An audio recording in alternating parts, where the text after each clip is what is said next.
Hello friends, तो ये हमने आपका संक्षिप्त सामान्य ज्ञान जो कि घटना चक्र की सीरीज है, ये हमने आपकी स्टार्ट करवाई थी। इसमें आपका सब टोटली सारे चैप्टर वाइज आपका है और ये आपकी जो जीके की सीरीज है, ये आपकी सभी प्रतियोगी परीक्षाओं हेतु जो उपयोगी हैं वो क्वेश्चंस हैं सारे आपके, जो कि आपके वन लाइनर थ्रू दिए गए हैं और एग्जाम पॉइंट ऑफ व्यू से काफ़ी इंपॉर्टेंट है। आपके प्राचीन भारतीय इतिहास में हमारा जो टॉपिक चल रहा था, जिसमें भारतीय इतिहास में हमारा पहला टॉपिक चल रहा था प्राचीन भारतीय इतिहास, जिसके अंतर्गत हमने प्राचीन भारतीय इतिहास के जानने के स्रोत हमने कंप्लीट कर लिया। इतिहास का विभाजन भी हमने देख लिया, ताम्रपाषाण काल भी देख लिया। आज का जो हमारा टॉपिक है, आज का टॉपिक है हमारा वैदिक संस्कृति। तो वैदिक संस्कृति से संबंधित जितने भी हमारे इम्पोर्टेंट जो तथ्य हैं वो हम देखेंगे। ठीक है, तो चलिए हम सीधे आपके वैदिक संस्कृति के तक पहुंच गए हैं। इसमें हम क्या देखेंगे, इसमें आज हम जो करेंगे वो आपका ऋग्वैदिक काल करेंगे। क्या करेंगे? ऋग्वैदिक काल करेंगे और नेक्स्ट वीडियो आपकी उत्तर वैदिक काल की रहेगी। ठीक है, क्योंकि ज़्यादा लंबी वीडियो हो जाती है तो जब हम उन्हें देखते हैं तो ओवाऊ लगती है। छोटी वीडियो, छोटा कंटेंट तुरंत कंप्लीट हो जाता है। ठीक है, तो इसमें आपका वैदिक संस्कृति जो है ये आपकी सिंधु सभ्यता। वैदिक संस्कृति कैसी है? तो सिंधु सभ्यता के पश्चात वैदिक संस्कृति का विकास हुआ था। जो सिंधु सभ्यता थी, जो पिछली वीडियो में हमने आपको सिंधु सभ्यता सम्मिलित कराया था, तो सिंधु सभ्यता जब खत्म, उसका नष्ट हो गया था, तो उसके बाद कौन सी सभ्यता आई है? तो उसके बाद आपकी वैदिक संस्कृति आई है। क्या आई है? वैदिक संस्कृति आई है। वैदिक जो वैदिक काल है वो आपको दो कालों में विभाजित किया गया है। एक आपका है ऋग्वैदिक काल और दूसरा है आपका उत्तर वैदिक काल। आज की वीडियो का है हमारा ऋग्वैदिक काल। ऋग्वैदिक काल के समय की बात करते हैं तो ये आपका 1500 से 1000 ईसा पूर्व मध्य माना जाता है। और वैदिक संस्कृति को मानने वालों को क्या कहा गया है? तो उन्हें आर्य कहा जाता है। किसे? वैदिक संस्कृति को मानने वालों को आर्य कहा जाता है। और आर्य संस्कृत भाषा का शब्द है। आर्य कैसा शब्द है? संस्कृत भाषा का शब्द है, जिसका अर्थ होता है श्रेष्ठ या कुलीन। क्या होता है? श्रेष्ठ या कुलीन। वैदिक संस्कृति कैसी है? तो वैदिक संस्कृति आपकी ग्रामीण संस्कृति थी। कैसी थी? ग्रामीण थी। और आर्य, जो क्वेश्चन आता है कि आर्यों की भाषा थी, तो आर्यों की भाषा कैसी थी? तो संस्कृत भाषा थी। ठीक है, वहीं आता है कि चारों वेदों को सम्मिलित रूप से कहते हैं। तो जो चारों वेदों को जब हम इकट्ठा कर लेते हैं तो उन्हें क्या कहते हैं? तो उन्हें हम संहिता कहते हैं। क्या? संहिता। और वेदों में अगर सर्वाधिक महत्वपूर्ण की बात करते हैं, सबसे महत्वपूर्ण वेद कौन से हैं? तो सबसे महत्वपूर्ण और प्राचीन वेद कौन सा है? तो वो है आपका ऋग्वेद है। कौन सा है? ऋग्वेद है। वहीं वेद त्रयी किसको कहते हैं? तो जो वेद त्रयी है वो आपका यजुर्वेद, ऋग्वेद, यजुर्वेद और सामवेद का जो मिश्रण रूप है, इन्हें हम क्या कहते हैं? तो वेद त्रयी कहते हैं।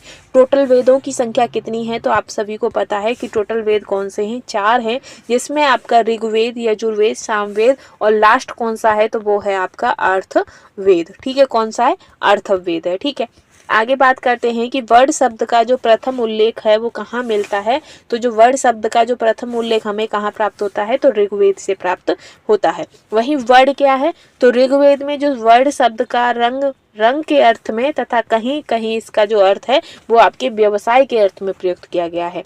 तो ऋग्वेद में वर्ण शब्द का जो प्रयोग है वो कैसे? तो रंग के अर्थ में भी, साथ ही यह व्यवसाय के अर्थ में भी प्रयुक्त किया गया है। वहीं आता है कि ऋग्वेद के 10वें मंडल के पुरुष सूक्त में सर्वप्रथम शब्द मिलता है, तो शूद्र शब्द मिलता है। क्वेश्चन आपका आएगा कि शूद्र शब्द है ये कहाँ से मिलता है या इसके साक्ष्य कहाँ से मिले हैं? तो शूद्र शब्द का जो सर्वप्रथम जो इसका उपयोग है ये आपकी ऋग्वेद में भी आपके 10वें मंडल और पुरुष सूक्त में सबसे पहले प्राप्त होता है। वहीं आता है कि वर्णों की उत्पत्ति एक विराट पुरुष के विभिन्न अंगों में बताई गई है।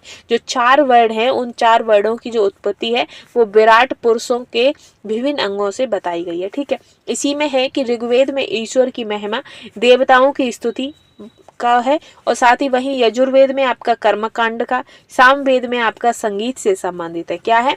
जो ऋग्वेद है, ऋग्वेद में किसकी महिमा? देवताओं की स्तुति, पूजा पाठ, इससे संबंधित सारे मंत्र दिए गए हैं। और यजुर्वेद में आपका कर्मकांड से संबंधित है, सामवेद आपका संगीत से संबंधित है। ठीक है, आगे है कि ऋग्वेद में कुल मंडल कितने होते हैं? तो ऋग्वेद में कुल मंडल आपके 10 होते हैं। ठीक, नेक्स्ट है कि ऋग्वेद में कुल सूक्त कितने हैं? तो 1028 आपके क्या है? कुल सूक्त है। वहीं ऋचाओं की बात करें तो ऋचाएं आपके ऋग्वेद में हैं 10,552। पहला और 10वां मंडल ये क्या है? तो ये आपके नवीनतम मंडल है। ठीक है, आगे चलेंगे। आगे रहेगा आपका ऋग्वेद के तृतीय मंडल के रचयिता कौन है? तो ऋग्वेद के तृतीय मंडल के रचयिता कौन है? विश्वामित्र हैं। ठीक, फिर आता है कि गायत्री मंत्र तृतीय मंडल में मिलता है। फिर बात आती है कि जो गायत्री मंत्र है वो ऋग्वेद के कौन से मंडल में है? तो वो आपका तृतीय मंडल में मिलता है। ठीक है, और ऋग्वेद की अनेक बातें जैसे कि अवेस्ता से मिलती हैं। कौन से? अवेस्ता से मिलती हैं। और ये क्या है? ये आपका एक पारसी धर्म का प्राचीन ग्रंथ है। ठीक है, इसके बाद है कि ऋग्वेद में सर्वाधिक जो 250 सूक्त इंद्र को हैं और 200 सूक्त अग्नि को समर्पित है। क्वेश्चन आएगा कि ऋग्वेद में सर्वाधिक सूक्त किसको अर्पित किए गए हैं या किसका वर्णन मिलता है? तो इंद्र का मिलता है। और कितने? तो 250। और अग्नि सूक्त को तो वो आपके 200। ठीक है, आगे है कि ऋग्वेद के 9वां मंडल। तो ऋग्वेद का जो 9वां मंडल है वो सोम को समर्पित है। और यज्ञ संबंधी जितने भी विधि विधान होते हैं उनका जो उल्लेख है वो आपका यजुर्वेद में मिलता है। यजुर्वेद यानी कि कर्मकांड यज्ञ संबंधी। ठीक है, यजुर्वेद को कितने भागों में बांटा गया है? तो यजुर्वेद को आपको 2 भागों में बांटा गया है। एक तो शुल्क यजुर्वेद और दूसरा है आपका कृष्ण यजुर्वेद। ठीक है, फिर आता है कि जो शुल्क यजुर्वेद है इसे आप वाजसैनी संहिता कहते हैं। क्या कहते हैं? वाजसैनी संहिता कहते हैं। शुल्क यजुर्वेद केवल पद्य में तथा कृष्ण यजुर्वेद आपका जो है वो पद्य और गद्य दोनों में है। क्वेश्चन आएगा कि जो पहले आ जाता है कि जो आपका यजुर्वेद है वो कैसी में है? तो आपका गद्य पद्य दोनों में है। और यजुर्वेद को भी आपकी 2 वर्णों में विभाजित किया गया है। ये आपका शुल्क यजुर्वेद, दूसरा कृष्ण। शुल्क यजुर्वेद जो है वो आपका केवल पद्य में है और कृष्ण यजुर्वेद आपका गद्य पद्य दोनों में है। ठीक है, इसी के साथ है कि यजुर्वेद का जो अंतिम भाग है वो आपका ईशोपनिषद है, जिसका संबंध याज्ञिक अनुष्ठान से ना होकर आध्यात्मिक चिंतन से है। ठीक है, फिर है कि सामवेद में कुल आपके 1875 छंद हैं, जिनमें से 75 जबकि कुछ विद्वानों के अनुसार 99 को छोड़कर से सभी ऋग्वेद से भी उपलब्ध हुए हैं। वही है कि सामवेद से ही भारतीय संगीत का जन्म हुआ है। भारतीय संगीत का जन्म कहाँ से? तो सामवेद से हुआ है। सामवेद की 3 प्रमुख शाखाएं होती हैं। कौन सी? कौमुदी, रडायनी और जैमिनी है। ठीक है, अर्थवेद में कुल कितने हैं? अर्थवेद जो कि आपका चौथा है। अर्थवेद में कुल आपके 730 सूक्त हैं और 5987 मंत्र हैं आपके। और अर्थवेद किससे संबंधित है? तो अर्थवेद आपका जादू, टोना, तंत्र, मंत्र एवं वशीकरण के साक्ष्य हमें अर्थवेद से प्राप्त होते हैं। आर्यों की प्रशासनिक इकाई कई भागों में विभक्त थी। जो आर्य थे, आर्यों की जो प्रशासनिक इकाई थी वो कई भागों में विभक्त थी, जिसमें आपके कुल या ग्रह, ग्राम, विष और जन आता था। ग्राम का जो मुखिया होते थे वो कौन? ग्रामीण के मुखिया। और विष का प्रधान तो विषपति और जन का शासक तो राजन। ठीक है, ग्राम का मुखिया ग्रामीणी, विष का प्रधान विषपति, जन का शासक राजन। ठीक है, आगे है कि ऋग्वेद काल में पुरोहित एवं सेनानी प्रमुख राज्य अधिकारी होते थे। वही रत्नियों की संख्या जो थी वो 12 थी, जिसमें आपके सेनानी, पुरोहित, युवराज, महिषी, सूत, ग्रामीण, क्षत्रिय, संहिता, वहीं आपका 2 भागदू, अचवाप, पालागल और गोवेकर्ता होते थे। ठीक है, आगे है कि जो वाजपति होते थे वो आपके गोचर भूमि का अधिकारी होता था। वाजपति कौन होते थे? तो वाजपति आपके गोचर भूमि के अधिकारी होते थे। विदत, तो विदत आपके आर्यों की सर्वाधिक प्राचीन संस्था थी।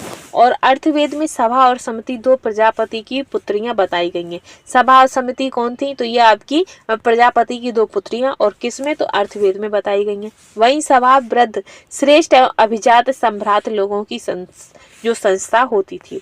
इसी के साथ आगे है कि समिति केंद्रीय राजनीतिक संस्था थी। समिति राज्य की संयुक्त पदच्युत करने व उस पर नियंत्रण रखती थी। ठीक है, फिर आता है समिति के सभापति को ईशान कहा जाता था। क्या? समिति के जो सभापति होते थे उनको ईशान कहते थे।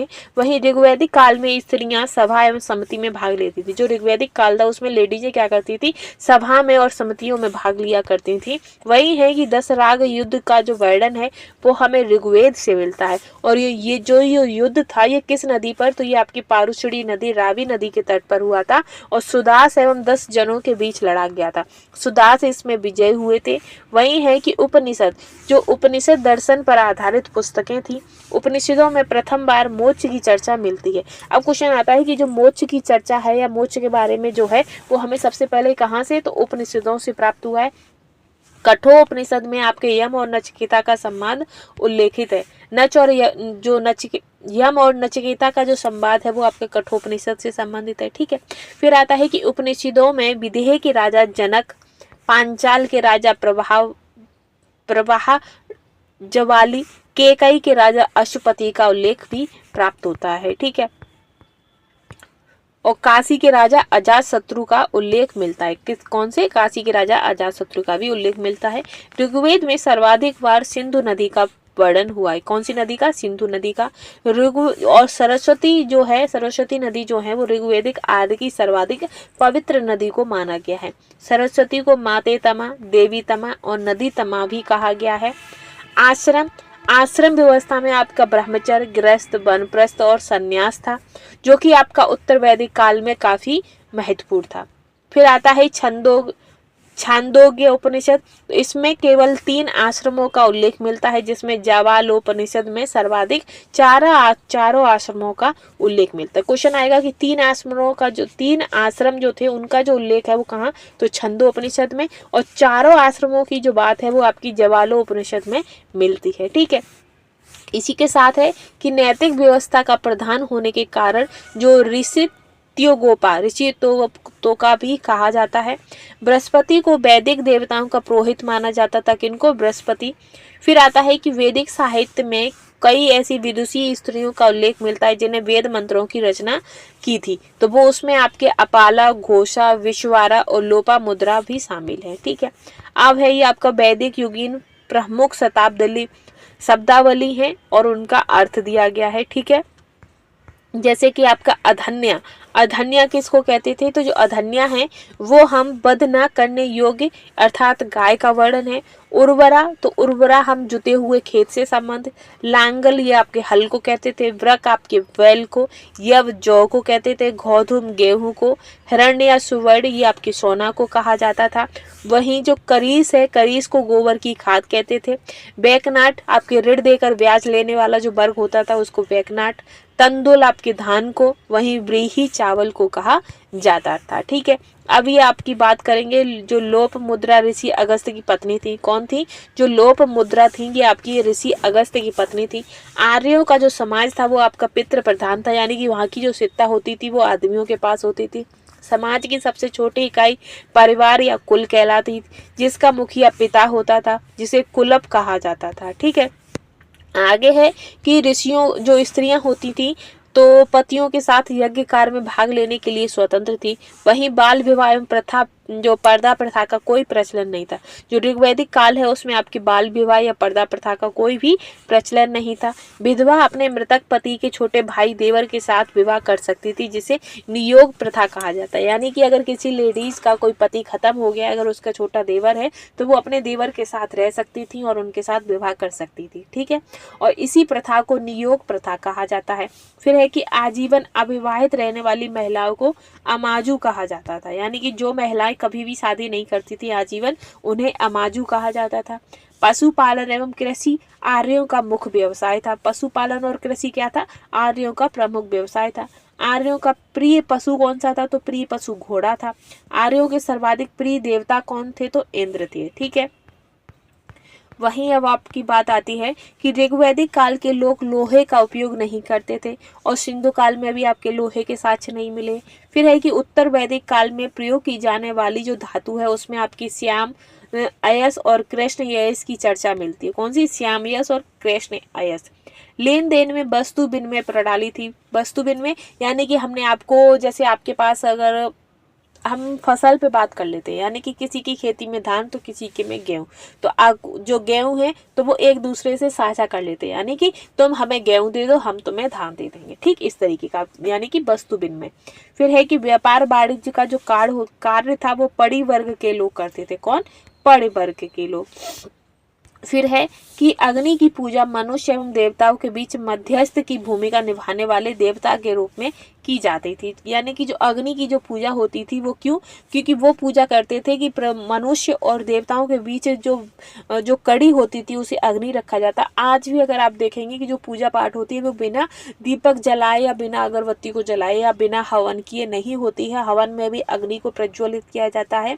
उसी वैसे ही तो जो अग्नि क्या होती थी वो मनुष्य और देवताओं के बीच मध्यस्थ की भूमिका निभाते थे। वही है कि ऋग्वेद में गंगा नदी का 1 बार और यमुना नदी का 3 बार उल्लेख मिलता है। ठीक है, मुंडको उपनिषद में यज्ञ की तुलना टूटी नाव से की गई है। जो ये मुंडको उपनिषद है उसमें यज्ञ की तुलना कैसे टूटी नाव से की गई है। वहीं वैदिक काल में सोने के आभूषण या सिक्के का को क्या कहते थे, तो वैदिक काल में सोने के आभूषण और सिक्कों को निष्क कहा जाता था। ठीक है, अब ये क्या है, ये आपके वैदिक कालीन संहिता है। ठीक है, ऋग्वैदिक पे कौन कौन से ब्राह्मण, आरण्य और उपनिषद लिखे गए हैं, इस तरीके का है। ठीक है, तो इस पे भी हम चर्चा कर लेते हैं। चाहो तो आप इसे स्क्रीनशॉट भी ले सकते हैं। ठीक है, अब वेद है, ये ब्राह्मण, ये आरण्य और ये उपनिषद है। तो ऋग्वेद पर ब्राह्मण कौन कौन से है, तो ऐतरेय और कौशितकी, ये आपके ऋग्वेद पर आधारित है। ठीक है, आर्यन में आपके ऐतरेय और कौशितकी, ये भी आपके ऋग्वेद पर आधारित है। वहीं ऐतरेय और कौशिकी उपनिषद है। ठीक, सामवेद में आपके तांडय और जैमिनी, और आरण्य आपकी जैमिनी, छंदो ग्यारण्यक और छंदो और जैमिनी, ये क्या है, ये आपके उपनिषद है। ठीक है, आप इसे देख सकते हैं। फिर यजुर्वेद में, तो यजुर्वेद में आपके तैत्तिरीय और शतपथ और बृहदारण्यक और कठोपनिषद, ये आपके उपनिषद है। अर्थवेद तो गौपद और मुंडकोपनिषद और मुंडकोपनिषद, ये क्या है, ये आपके अर्थवेद से संबंधित है। ठीक है, फिर है कि पुरुष मेघ यज्ञ का उल्लेख शतपथ ब्राह्मण से प्राप्त होता है। गोत्र शब्द का जो सर्वप्रथम उल्लेख है ये आपका ऋग्वेद से प्राप्त हुआ है। और ऋग्वेद की जो मूल लिपि क्या थी, तो ब्राह्मी थी। साथ ही जंगल की देवी को आर्यानी कहा जाता था। ये आपकी ऋग्वैदिक कालीन नदियां हैं। तो कौन कौन सी नदी है, कुरुमु, तो कुरुमु ये आपका आधुनिक नाम क्या है, कुर्म है।